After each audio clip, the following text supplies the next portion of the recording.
मित्रांनो नमस्कार. कमळे या मालिकेच्या येणाऱ्या भागांमध्ये आपल्याला खतरनाक असा ट्विस्ट बघायला मिळणार आहे. दुसरीकडे कमळी मात्र अभ्यास करत बसलेली असते, तर दुसरीकडे कामिनीच्या मनामध्ये कमळीबद्दल ना खूपच मोठा राग असतो. त्यामुळे आता कामिनी कमळीकडे जात असते. कमळीला म्हणू लागते की तू मला ना अजून ओळखलंच नाही. मी आतापर्यंत काय काय केलंय तुला सांगू का? अगं मी कित्येक जणांचे तोंडानं डायरेक्टली बंद केले आहेत.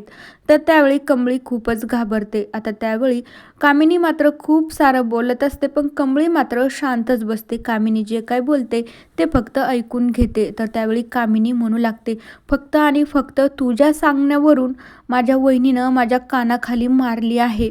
तर त्यावेळी मग कामिनीला ते आठवू लागतं की काय ऋषी आणि अनिकाच्या एंगेजमेंटच्या दिवशी मात्र कमळीनं त्या कामिनीचं सत्य सगळ्यांसमोर आणल्याच्या नंतर अन्नपूर्णा मॅडमनं डायरेक्टली कामिनीच्या कानाखालीच मारली होती आणि तिला घराच्या बाहेर काढून देण्याचाही प्रयत्न केला होता.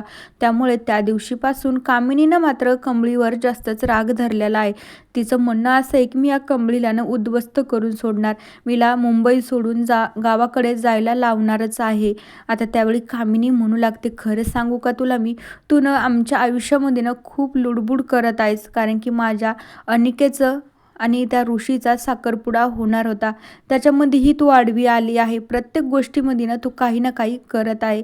घरात असणारी ती अनिका माझी इतकी गोंडस नात, ती अन्नपूर्णा वहिनी तिला विचारते नाही, आणि तू बाहेरून येणारी असूनही मात्र ती तुझेच लाड करते. मला नाही अजिबातच बघवत नाही, तू आमच्या घरातनं अजिबात यायचं नाही. कामिनी मात्र हे सगळं कमळीसोबत बोलत असते, तरीही कमळी काहीच बोलत नसते. तर त्यावेळी कामिनी म्हणू लागते, आणि मी तुला लास्टची एक गोष्ट सांगते. ज्या दिवशी माझ्या वहिनीनं माझ्या गालावरती 4 बोटं मारले ना, त्या 4 बोटांची शपथ घेऊन मी तुला सांगते, मी तुझं आयुष्य उद्ध्वस्त केल्याशिवाय सोडणारच नाही. आणि मग त्यावेळी कामिनी मात्र रागातच तिथनं निघून जाते.